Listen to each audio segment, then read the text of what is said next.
Always we see wars and weapons that kill many people there. But each country is used to make new destructive weapons to control the world. Okay, let us take a look at 10 of the world's most dangerous and deadly weapons that have been created by mankind. It will not surprise you that all of these weapons are 20th century inventions, though of some the ancestry can be traced back thousands of years. You are watching Drop Top. Number 10. The RPG, rocket-propelled grenade. With the RPG you can fire anti-tank rockets from the shoulder. Based on the Nazi Germany's Panzerfaust, it was developed into feared anti-tank weapon. A soldier with limited training and a cheap and simple rocket-propelled grenade can destroy a multi-million-dollar tank. It was widely used against the Americans in the Vietnam War by the Viet Cong and the People's Army. When the Soviet army invaded Afghanistan, they faced the Mujahideen, who quickly became very adept in the use of it against tanks and military vehicles. In the middle of the 1950s, the American Army developed their version of the RPG, which became known as the LAW, lightweight anti-tank weapon. RPGs remain the menace of armored vehicles and tanks since their inception. Number 9. The DSR-50 sniper rifle. The DSR-50 is bolt-action sniper rifle chambered to fire the massive 50 cal BMG round. It is based on the DSR-1, a specialized sniper rifle for police sharpshooters. The DSR-50 has an integrated hydraulic recoil damping system in the buttstock and an integral muzzle brake, which reduces the perceived muzzle blast. It's designed to punch holes in lightly armored military vehicles. We'll leave what happens when you shoot a person to your imagination. Number 8. The Flamethrower. The Flamethrower is classed as an incendiary device that is specifically designed to project fire in a stream that is long and controllable. Flamethrowers were used first by ancient Greeks as far back as the 1st century AD. In more modern times, flamethrowers were utilized throughout the First World War by the Germans and more commonly used in the Second World War. Not all flamethrowers are the same. Some are designed to project a stream of fire that is caused by flammable liquid that has been ignited. Others are designed to project a long flame of gas. Liquids are the most common type used in military flamethrowers.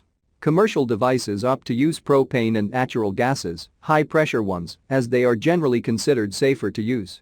Military uses for flamethrowers were mainly centered around attacking fortifications, bunkers, etc.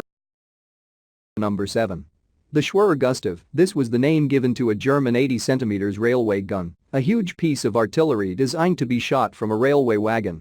It was developed in the late 1930s by Krupp of Essen as artillery for the explicit purpose of destroying the main forts of the French Maginot Line during a siege. At the time, these were the strongest fortifications in existence. Number 6. The Nimitz-class aircraft carrier. The Nimitz-class aircraft carriers are the world's biggest warships. Costing around $4.5 billion each, they are also the most expensive. The 100,000-ton carriers can hold up to 90 aircraft and are fitted with anti-aircraft guns and missiles. Number 5. The Chimera virus. In ancient mythology, a chimera is an animal formed from parts of different animals, like a hippogriff or a griffin, which aptly describes this virus. A chimera virus is made by combining the DNA of 2 or more other viruses. In the 1980s, the Soviets were experimenting with them, using the genetic material from other viruses and injecting them into a smallpox or another virus, thus producing a chimera. This process ensures the new virus is able to retain the smallpox's virulence and appearance under a microscope, while at the same time it is able to spread an entirely different infection. This genetic engineering breakthrough allows viral agents to evade known treatments and vaccines, making them all the more deadly.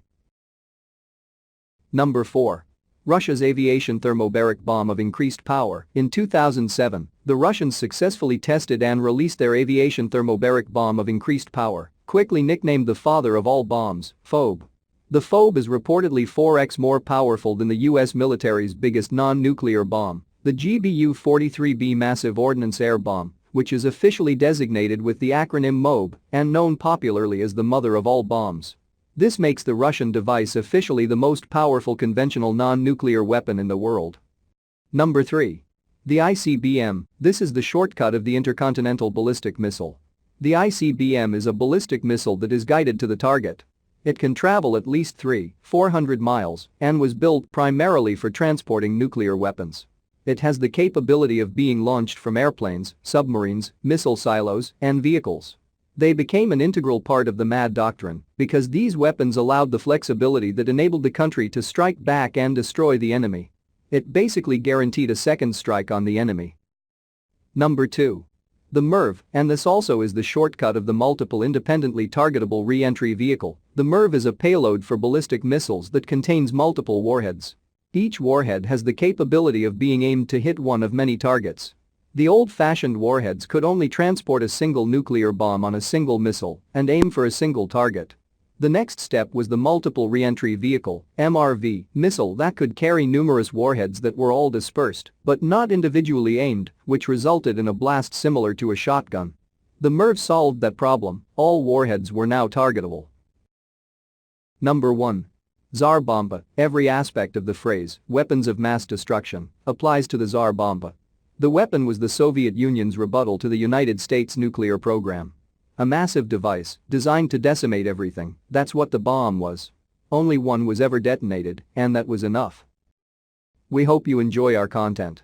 We think it's important to keep war history alive. If you do too, please consider becoming a supporter. And with this we ended our conversation today.